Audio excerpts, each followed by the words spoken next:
I need you to understand something before this story starts. Sheriff Dale Cutter served Harlan County, Kansas for 31 years. He won 6 consecutive elections. He coached youth baseball. He sat in the front pew of First Baptist every Sunday for 3 decades.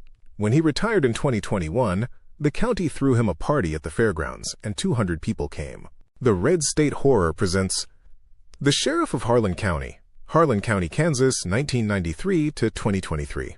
A story about the most dangerous thing in any small town. A man with a badge who knows where the body is. He was also the reason that a woman named Sandra Pelham was missing for 30 years instead of being found. We have divided the story into 10 simple parts. He was the reason her daughter Jolene grew up without a mother. He was the reason that 4 other people in Harlan County knew exactly what happened on the night of August 17, 1993, and never said a word about it. Not because they were evil, not all of them. Because Dale Cutter was the sheriff, and in a town of 800 people, the sheriff is not just a law officer. He is the law. He decides what happened. He decides what didn't. And for 30 years, he decided that Sandra Pelham simply left. Dry land. Harlan County, Kansas is the kind of flat that takes your breath away the first time you see it. Not in a beautiful way.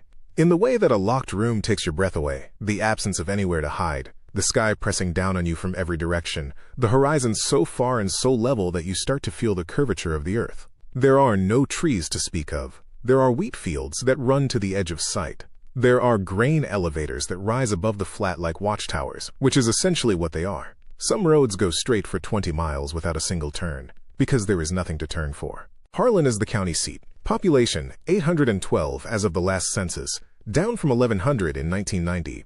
The county has been losing people for 40 years. The young ones leave for Wichita or Kansas City or anywhere that isn't this flat, this quiet, this watched. The ones who stay are the ones who have always been here. Multi-generation families, people whose great-grandparents homesteaded this land, people who know every face, every truck, every dog's name, people who know what Dale Cutter did, and stayed quiet about it for 30 years. I want to be careful here. I want to be precise, because this story is about a specific kind of small-town evil. Not the spectacular kind, not the kind with tunnels and criminal networks. The quiet kind, the kind that wears a uniform and goes to church and shakes your hand at the diner and has been sitting right in the middle of your community for 3 decades. Untouchable. The kind that only falls when one person refuses to accept that some things are just how they are. Jolene Pelham was 34 years old when she came home to Harlan County in June 2023. She had not been back since she was 4. She had never stopped looking for her mother. If you want more stories that will keep you up at night, subscribe to Red State Horror on YouTube for new stories every week. Chapter 1. Sandra. Before we talk about what happened to Sandra Pelham, I want to tell you who she was, because every story like this has the same problem. The person who disappears becomes the mystery, and the mystery swallows the person. I don't want to do that to Sandra. She was 28 years old. She had a 4-year-old daughter named Jolene, whom she was raising alone after the child's father left for Oklahoma and didn't look back. She worked the morning shift at the grain elevator office and the evening shift at the diner on Main Street 3 nights a week. She drove a 1987 Chevy Cavalier with a cracked rear light that she kept meaning to fix. She was taking community college classes by correspondence, business administration, because she wanted something better for herself and for Jolene. She was not a woman who left. Everyone who knew her says that. I believe them, and I think the people who claimed otherwise knew it too. She was a woman who was taken. And there is a difference. Sandra Pelham was last seen on the evening of August 17, 1993, a Tuesday. She had finished her shift at the diner at 9 p.m., said goodnight to the owner, a woman named Patty Reeves who would carry that goodnight with her for the rest of her life, and walked to her car in the parking lot behind the diner. Her car was found the next morning on County Road 14, 3 miles east of Harlan. Engine off, door unlocked, purse on the passenger seat, wallet inside, and $42 in cash. Her shoes were on the floor of the passenger side. Her jacket was on the back seat. Jolene was at her grandmother's house, Sandra's mother, Ruth Pelham, who lived on the edge of town. Ruth had been watching Jolene overnight. When Sandra didn't come to pick her up by 10 the next morning, Ruth started calling. She called the diner. She called Sandra's apartment. She called Sandra's one close friend in town, a woman named Maggie Doyle. Nobody had seen her. Ruth Pelham called the Harlan County Sheriff's Office at 11:17 a.m. on August 18, 1993.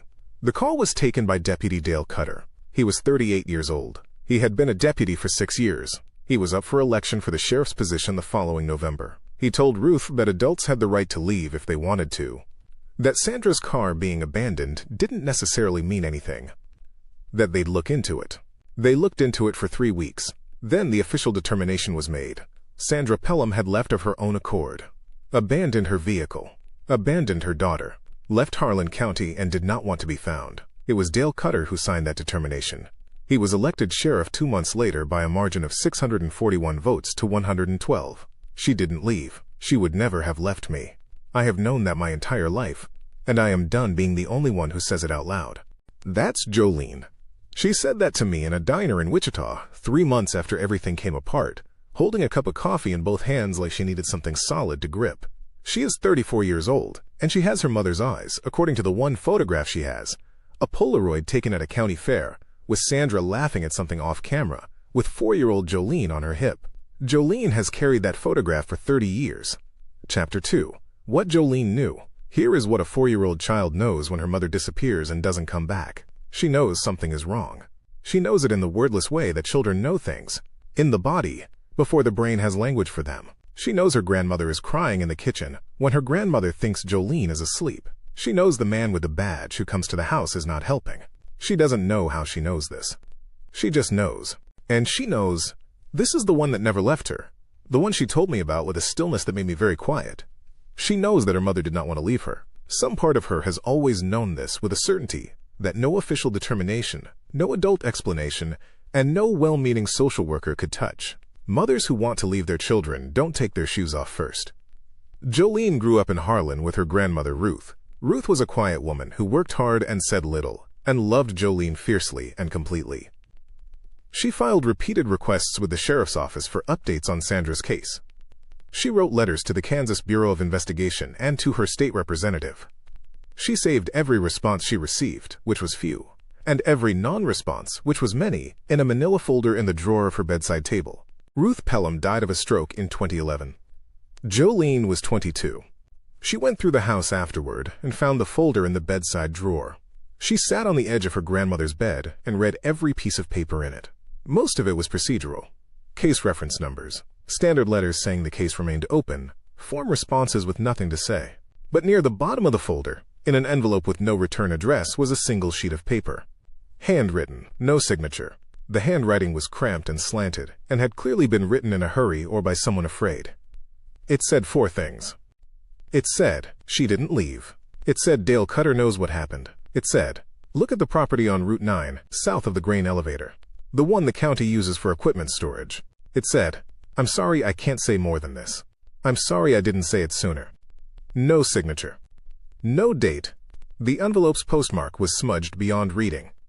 Jolene folded the letter back into the envelope, put it in her pocket, and drove to the Harlan County Sheriff's Office. Dale Cutter was behind the desk. He was 56 years old. He had been sheriff for 18 years. He was a large, comfortable-looking man with a gray mustache and the particular stillness of someone who has been the most powerful person in a room for a very long time and has stopped having to think about it. She put the letter on his desk. She watched his face as he read it. His face did nothing. That was the thing that stayed with her. Not guilt, not fear. Nothing. The practiced blank of a man who had decided a long time ago how he was going to behave if this moment ever came, and had rehearsed it so many times that it had become his resting expression. This is an anonymous letter, he said. We can't act on anonymous information. It's a lead, she said. We'll look into it, he said. Sitting across from him in that office, she knew he would not look into it. She knew it with the same certainty she had always known her mother didn't leave voluntarily. Not a feeling. A fact. She drove back to her grandmother's house. She sat in the driveway for a long time.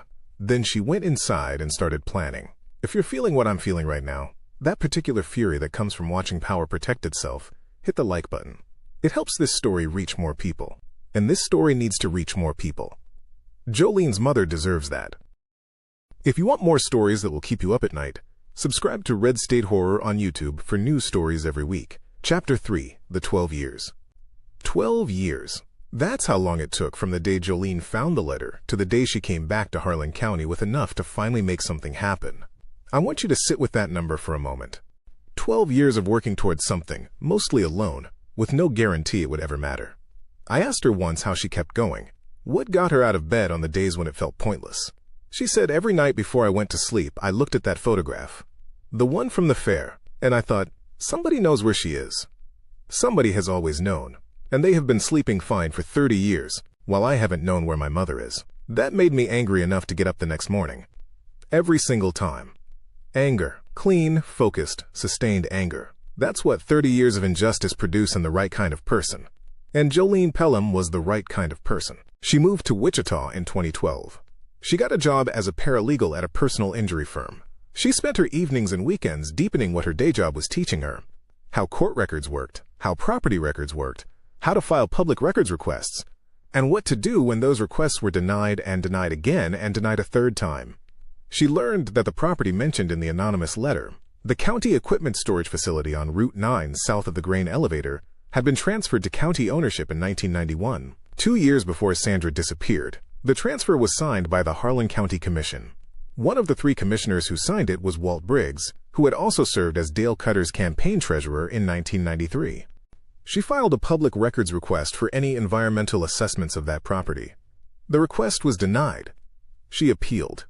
The appeal was denied. She hired a lawyer, a young woman from a Wichita civil rights firm who took the case pro bono because she found the denial pattern interesting, and filed suit. The suit took 3 years. They won a partial disclosure. The partial disclosure revealed that the county had conducted a soil assessment of the Route 9 property in 1998 and found, quote, chemical anomalies consistent with long-term organic material decomposition. The assessment recommended further testing. None had ever been conducted. Jolene read that phrase, long-term organic material decomposition, and sat very still for a very long time. She knew what it meant. She had known for a long time. In the way you know things you cannot allow yourself to fully think about yet, because you have to keep functioning. She made herself file it away. She kept going. In 2018, she found Maggie Doyle. Maggie had been Sandra's closest friend. She had left Harlan County in 1995, 2 years after the disappearance, and had lived in Denver ever since. Jolene had tried to find her before and failed. Maggie had changed her name after a marriage, changed it again after a divorce, and made herself effectively invisible to casual searching. She found her through a genealogy database. A DNA connection. Maggie had a cousin who had uploaded a profile. The cousin, when Jolene explained who she was and what she was looking for, gave her Maggie's email address. It took Jolene 2 weeks to write the email. It took Maggie 4 days to respond. The response was 11 words. I've been waiting for someone to ask me for 25 years. They met in Denver in October 2018. Jolene drove up on a Friday, and they sat in Maggie's kitchen for 6 hours, and Maggie told her everything she had been carrying since 1993. Chapter 4. What Maggie Saw. This is the part of the story that is hardest to tell. Not because it's complicated, because it's simple. Because what Maggie Doyle saw on the night of August 17, 1993, was simple and clear and obvious, and she was 24 years old and alone in a small town, and the man at the center of it was the sheriff, and she was terrified.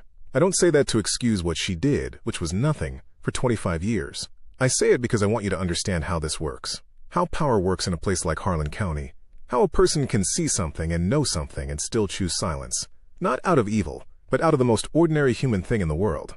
Fear. Maggie Doyle was afraid. She stayed afraid for 25 years. And then Jolene Pelham emailed her, and she decided that being afraid for the rest of her life was worse than what happened when she stopped. On the night of August 17, 1993, Maggie Doyle had been driving home from a friend's house outside of town. She was on County Road 14, the same road where Sandra's car would be found the next morning. It was just after 10 p.m. Her headlights were on. The road was empty. She saw Sandra's Cavalier pulled over on the shoulder. She saw a county sheriff's cruiser parked behind it, lights off. She saw Dale Cutter standing at the driver's side window of Sandra's car, and she saw Sandra get out of the car. That was all she saw. She was moving at 40 miles an hour, and it was dark, and she registered it, and then she was past it, and she told herself it was a routine traffic stop and drove home. She heard the next morning that Sandra was missing. She told herself there was a simple explanation. She told herself for a week. She told herself for a month. She told herself long enough that the telling became its own kind of truth, the way sustained denial eventually does. In 1995, Dale Cutter came to her house. She had not told anyone what she had seen. She did not know how he knew she'd been on that road that night. He came in the evening, in his uniform, in his cruiser. He knocked on her door, and when she answered, he smiled at her pleasantly and asked if she had a moment. He sat in her living room, drank the glass of water she offered him, and talked about the weather and the upcoming county fair. He did not mention Sandra. He did not mention County Road 14. At the end of the visit, standing at the door, he said, "You know, Maggie, Harlan County is a good place to live.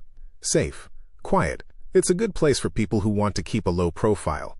Raise a family someday. Just keep things simple." He smiled again. He put his hat back on. He got in his cruiser and drove away. Maggie Doyle moved to Denver 3 months later. She had never gone back. "He never threatened me, not in words. He didn't have to. That's what I've been trying to explain to people for years. He didn't need words. He was the sheriff. The threat was just him. Being there, knowing." Jolene listened to all of this without interrupting. When Maggie finished, the kitchen was very quiet. "Will you write it down?" Jolene asked. "Everything you just told me. Will you sign it?" Maggie looked at her for a long time. "He's still the sheriff," Maggie said. "I know," Jolene said. "I'm going to make sure he isn't much longer." What Maggie saw on County Road 14 is the turning point of this entire story. If you're not subscribed to Red State Horror yet, now is the time. Because what comes next, what Jolene did with what Maggie gave her, is the most methodical, cold-blooded act of justice I have ever researched. Subscribe. Turn on notifications. Don't miss a single story. Chapter 5. The Other Four. After Maggie, Jolene knew she needed more. A single eyewitness account from 25 years ago, one woman who saw a car pulled over on a dark road, was not enough. A good defense attorney would shred it. A sympathetic judge in a county where Dale Cutter had served for 26 years might not even let it reach trial. She needed more, so she started looking for the other people in Harlan County who had been keeping a secret, the ones who were there. The ones who knew. It took her 3 more years to find them all. There were 4. The first was Walt Briggs, the former county commissioner who had signed the Route 9 property transfer. He was 78 years old, living in a care facility in Liberal, Kansas, 60 miles south of Harlan. Jolene drove down on a Wednesday in March 2019. She introduced herself. Walt Briggs looked at her face and said very quietly, "You have Sandra's eyes." He talked for 2 hours. He had a stroke 18 months later and lost most of his speech. Jolene had his recorded testimony by then, signed and notarized, witnessed by the paralegal colleague she had brought with her. He had signed it with a shaking hand and looked relieved, she said, the way very old people look when they have put down something they have been carrying a long time. The second was a retired Kansas Highway Patrol trooper named Ed Foss, who had responded to a call near the Route 9 property in September 1993, a month after Sandra disappeared, and had found what he described as disturbed ground near the equipment storage building. He had filed a report. The report had been flagged by the Harlan County Sheriff's Office, which had concurrent jurisdiction, and had been reclassified as a routine maintenance issue. The reclassification had been signed by Dale Cutter. Foss was 67 and living in Dodge City. He had retired early in 2001. He told Jolene that he had thought about that reclassification regularly for 20 years, and had decided that if anyone ever came to ask him about it formally, he would tell the truth. He signed a sworn statement the same day she visited. The third was harder to find. Her name was Carol Ames, and she had worked as a dispatcher for the Harlan County Sheriff's Office from 1990 to 1997. She had left abruptly and moved to Topeka, and had not spoken about her time in Harlan County to anyone. Jolene found her through a retired law enforcement networking site. She sent a message. Carol Ames did not respond for 8 months. Then, in November 2020, she sent a single message back. "I have the log." She had kept a personal log of dispatch calls throughout her time at the office, a habit, she explained to Jolene when they finally met, that she had developed because she was methodical and because she did not entirely trust her memory. The log was in a notebook that had been in a shoebox in her closet since 1997. In the log, on the night of August 17, 1993, she had recorded 9:47 p.m. Unit 1, Cutter calls in, County Road 14, routine stop. 10:14 p.m., Unit 1 clears, no incident. A routine traffic stop. On the same road. At the same time, Maggie Doyle had driven past and seen Dale Cutter standing at Sandra's car window. But here was the thing about Carol Ames's log that the official dispatch record did not show. Carol had kept a personal log precisely because things sometimes disappeared from the official records. The official dispatch record for the night of August 17, 1993, showed no Unit 1 call on County Road 14. The call had been erased. Sometime between 1993 and 1997, someone had removed it from the official log. Carol Ames had the original, in a shoebox, in a closet in Topeka.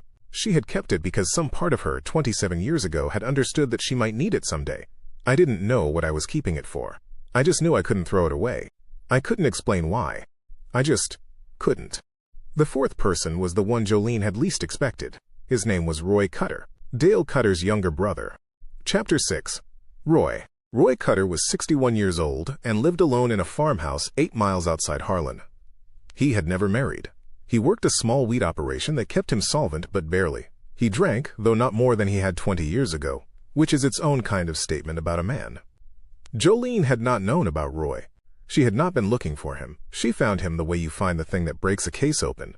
By accident, following a thread she almost didn't pull. She was going through 30 years of county property records in the summer of 2021 when she found his name on a lease agreement.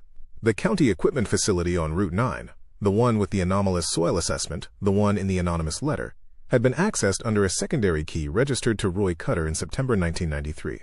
1 month after Sandra disappeared, Roy Cutter had been at the Route 9 property the month after Sandra Pelham went missing. She drove to his farmhouse on a Tuesday morning. She knocked on his door. He answered it, and when he saw her face, he went very white. "You're Sandra's girl," he said. "Yes," she said. He stepped back from the door. He said without looking at her, "I wondered when you'd come." Then he sat down on the porch steps, in the flat Kansas sun, and he told her what his brother had done. Roy Cutter had not been there on the night of August 17th. He wanted that known. He told Jolene he had not been there. He had found out the next morning when his brother came to his farmhouse before dawn, woke him up, sat at his kitchen table, and told him what had happened on County Road 14. He told her slowly and without emotion, the way a person recounts something they have rehearsed in their head many times but have never been able to say out loud. Dale Cutter had pulled Sandra Pelham over on a pretext, a cracked rear light, the same one she had been meaning to fix for months. He had been, according to Roy, in a state that Roy described with the word worked up, which Jolene understood to mean that whatever had preceded the traffic stop had not been routine. There had been a history between Dale Cutter and Sandra Pelham. Not a romantic history. A history of Sandra refusing to be quiet about something she had seen. Something involving the Route 9 property and what it had been used for in the early 90s, before the county took it over. Roy did not know the details of what Sandra had seen. Dale had not told him. What Dale had told him was that Sandra had been a problem, and that the problem had been handled, and that Roy needed to go to the Route 9 property and clean it up and never speak about it again. Roy had done it. He had driven out to Route 9 in the September dark and done what his brother had asked of him, and then he had gone home and tried to live with it for 30 years. He was not looking for absolution. He told Jolene that directly. He did not expect her to forgive him. He did not expect to escape the consequences of what he had done. He was asking for one thing only, the same thing the anonymous letter writer had been asking for, the same thing Carol Ames had been keeping her log for, the same thing Ed Foss had been waiting for since 2001. He wanted it to be over. "Tell me where she is," Jolene said. He told her. Chapter 7. Coming Home. June 14th, 2023. I want you to hold that date, because for 30 years, Jolene Pelham had been working toward a day she couldn't fully picture and didn't know when would come. She only knew that if she kept going, if she didn't stop, eventually the weight of what she had built would be enough to make something happen. June 14th, 2023, was the day she drove back into Harlan County for the first time in 30 years. She was not alone. She had a Kansas Bureau of Investigation agent in the car behind her. She had a federal prosecutor's letter in her bag. She had 4 signed witness statements, a dispatch log, a 30-year-old property record, and a soil assessment that a forensic geologist had looked at and described in writing, on record, as entirely consistent with the presence of human remains. And she had Roy Cutter's testimony. She drove into Harlan at 9 a.m. on a Tuesday. The wheat was green and high on either side of the road. The grain elevators rose against the flat sky. The town was quiet in the way it had always been quiet, the quiet of a place with nowhere to hide. She drove to the sheriff's office. Dale Cutter had retired in 2021. His replacement, a younger man named Scott Ivey who had grown up in Wichita and had no family connection to Harlan County, had been the one Jolene had been quietly in contact with for the preceding 6 months. Scott Ivey was 39 years old and had taken the position with no knowledge of the Pelham case and no loyalty to Dale Cutter. When Jolene first contacted him in January 2023, he pulled the case file, read it, and called her back within 24 hours. He had said, "I think we need to talk." They had talked for a long time, and Scott Ivey had done something that none of his predecessors had done in 30 years. He had believed her. He had opened the case, brought in the KBI, and contacted the forensic team. All of it carefully and quietly, without alerting Dale Cutter, without signaling to anyone in the county power structure what was coming. On June 14, 2023, the forensic team from Wichita was already at the Route 9 property when Jolene arrived in Harlan. They had been there since dawn. If you want more stories like this, subscribe to Red State Horror on YouTube for new stories every week. Harlan County Sheriff's Dispatch, June 14, 2023, 11:43 a.m. Dispatch, Harlan County Sheriff, this is Dispatch. Forensic Lead. This is Dr. Anita Marsh, KBI Forensic Unit, on scene at the Route 9 County facility. I need to speak with Sheriff Ivy directly. Dispatch. One moment, connecting you now. Ivy. Sheriff Ivy. Dr. Marsh, Scott. We've got confirmation. Ground-penetrating radar shows a significant anomaly at 4 feet, 6 inches, approximately 11 meters northeast of the main structure. Consistent with what we were looking for. We're going to need the full team out here. Ivy. Long silence. How certain are you? Dr. Marsh. The radar doesn't leave room for another interpretation. We haven't broken ground yet. But Scott, we need to handle the other piece today. Before he hears about this from someone else. Ivy, I understand. Give me 30 minutes. Dr. Marsh, she's here. The daughter. She drove in this morning. She's in your parking lot right now. Ivy, very quietly. I know. I'll talk to her first. Hawes, thank you, Anita, for all of it. Sheriff Scott Ivy walked out to the parking lot of the Harlan County Sheriff's Office at 11:51 a.m. on June 14, 2023. Jolene Pelham was sitting on the hood of her car, looking out at the flat horizon the way people from Kansas do when they're thinking. He told her what Dr. Marsh had found. She listened without moving. Then she said, "When are you going to get him?" "This afternoon," Ivy said. "His house." "I'm going myself." She nodded once. She looked back at the horizon. "I want to be there," she said. "When you bring him in, I want to be somewhere I can see it happen." Scott Ivy looked at her for a moment. "You can be in the parking lot," he said. "I can't let you inside, but you can be in the parking lot." "That's enough," she said. Chapter 8. The Arrest. I want to tell you something about Dale Cutter's arrest that I think matters. He did not fight it. He did not deny it. When Scott Ivy and 2 KBI agents knocked on his door at 2:17 p.m. on June 14, 2023, he answered the door in a flannel shirt and jeans, looked at them, looked at the warrant in Ivy's hand, and said, "I suppose this was coming." He asked if he could get his coat. They said yes. He got his coat. He came out. He let them put the handcuffs on without a word.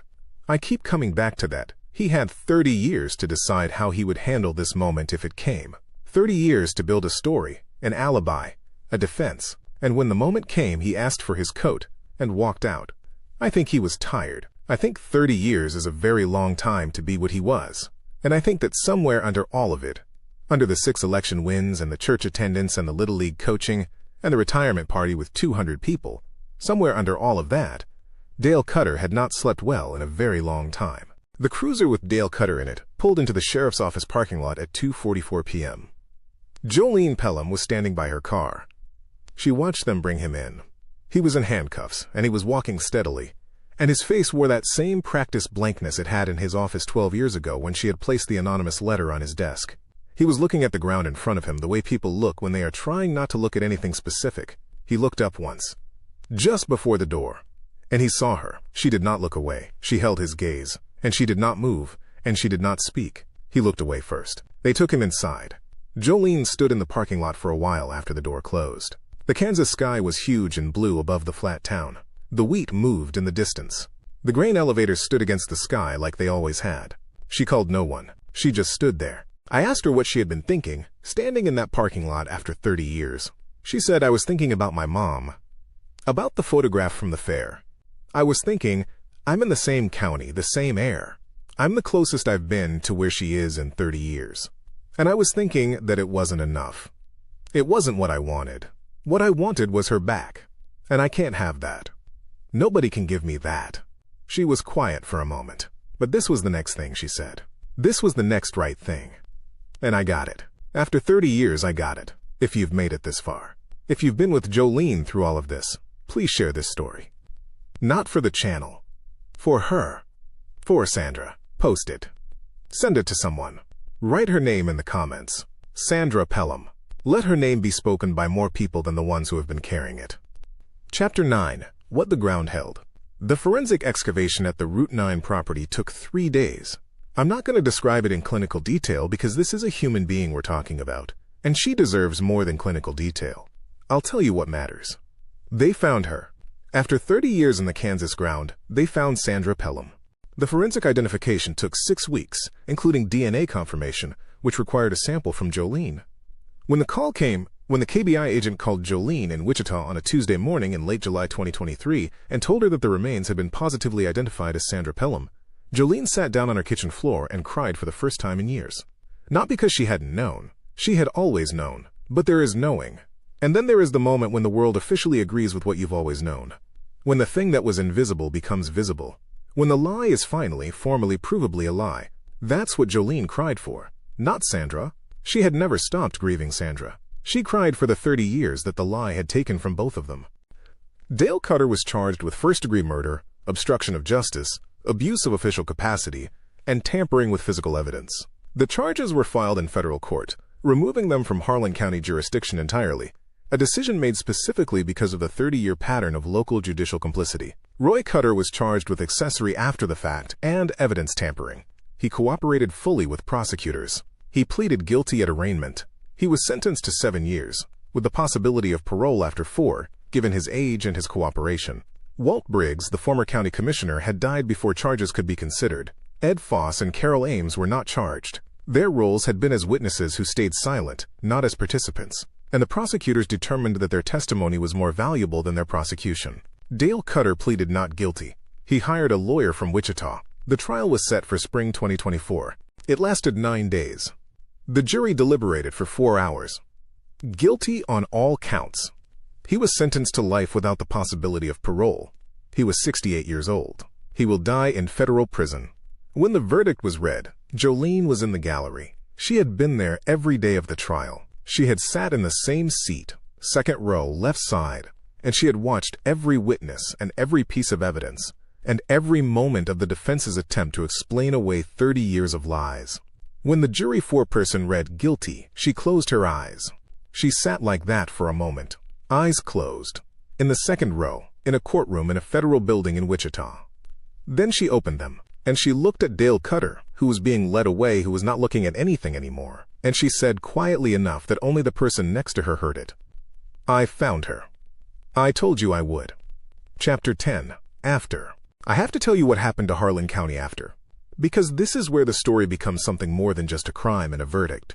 This is where it becomes something about a place, about what a community does when the thing it was built around turns out to be a lie. Harlan County, Kansas, is a small place. 800 people. 1 main street. 2 churches are still competing for the same congregation. And now, forever, the knowledge that for 30 years, the man they elected 6 times to protect them had done the thing he was supposed to prevent. Some places break under that weight. Harlan County didn't break. But it changed. I saw it when I visited in the fall of 2023. It was a different kind of quiet than before. Not the quiet of a secret. The quiet of a reckoning that's still in progress. 6 people resigned from county positions in the weeks after the verdict. Not because they had been directly involved, but because they had known or suspected and had not asked the right questions. The county commissioner's office issued a formal statement acknowledging the failure of oversight. The statement was careful and legalistic and did not fully convey the weight of what had happened, but it was something.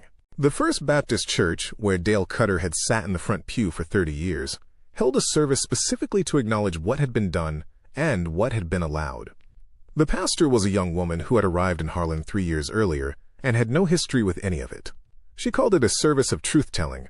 60 people came. Some of them had known. Some hadn't. They all sat in the same room, and the pastor read Sandra Pelham's name from the pulpit. Just her name, just the saying of it, out loud, in a space where everyone could hear, and then she let the silence sit. Sheriff Scott Ivey was re-elected in 2024 by the largest margin in county history. Carol Ames drove to Harlan County in October 2023, the first time she had been back since 1997. She went to the Route 9 property. She stood at the fence line for a long time. She said she didn't know why she needed to go. She just needed to see the place, to confirm for herself that it was real, that it had happened, that it was over. Maggie Doyle did not go back to Harlan County. She called Jolene after the verdict and talked for a long time. She said she was sorry. She said it many times. Jolene told me later that she had not told Maggie it was okay, because it wasn't entirely okay, but she had told her that she understood and that she was grateful, and that what Maggie had finally done had mattered. And it did, Jolene told me. Her testimony mattered. All of them mattered. None of it would have worked without all of it together. The log, the trooper's report, Walt's testimony, Roy's testimony, and Maggie on the stand. I needed all of it. One piece wasn't enough. All the pieces together, that was enough. She paused. That's 30 years of work, she said. 30 years of one piece at a time. And I know some people would say that's too long. The system failed for 30 years. And they're right. It did. I'm not going to pretend it didn't.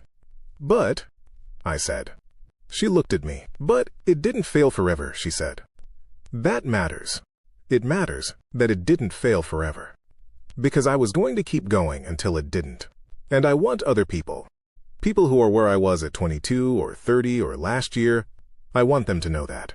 It's possible for it not to fail forever. If you don't stop. Sandra's grave.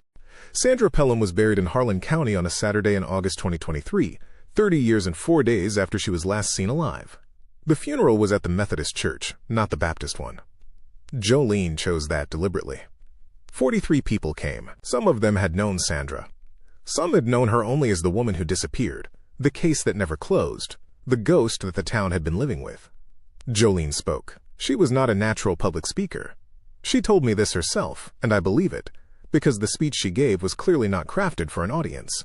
It was just what she needed to say. She talked about the photograph from the county fair. She talked about her grandmother Ruth saving every letter in a manila folder in her bedside drawer. She talked about a 4-year-old girl who knew her mother did not want to leave, and held on to that knowledge for 30 years because it was the truest thing she had.